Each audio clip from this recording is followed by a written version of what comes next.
Hello friends, welcome to my channel just simple blog. তো বন্ধুরা, আজকে দারুণ একটি রেসিপি তোমাদের সঙ্গে শেয়ার করতে চলেছি।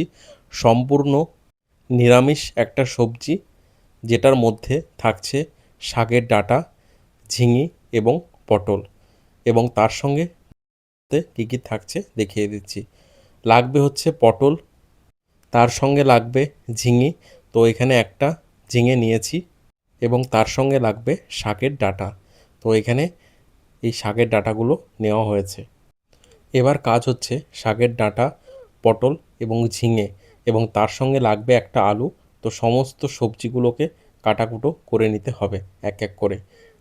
এখানে মশলা বলতে লাগবে লঙ্কা, আদা, তার সঙ্গে লাগবে জিরে এবং কালো সরিষা।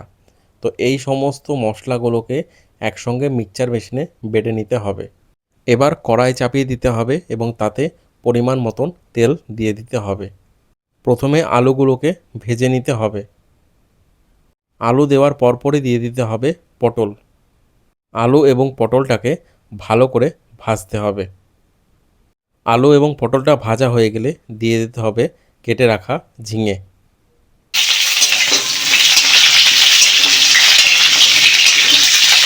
ঝিঙে দেওয়ার পর দিয়ে দিতে হবে কেটে রাখা ডাঁটাগুলোকে।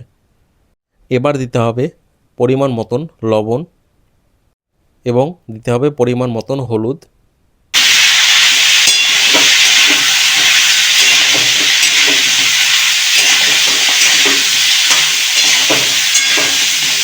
ডাঁটা, ঝিঙে, পটল, আলু যতক্ষণ না সেদ্ধ হচ্ছে ততক্ষণ কিন্তু সেদ্ধ করে যেতে হবে।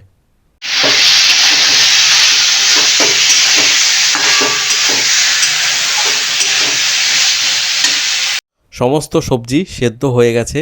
এইবার বেটে রাখা মশলাটা দিয়ে দিতে হবে ওর মধ্যে।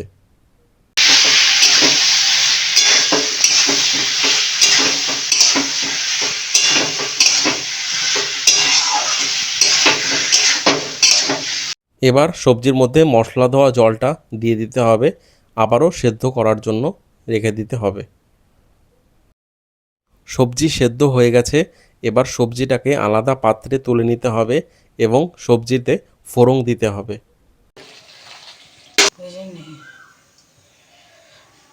ফোড়ন দেওয়ার জন্য 5 ফোড়ন দিতে হবে। এবার সবজিটা ফোড়নে দিয়ে দিতে হবে।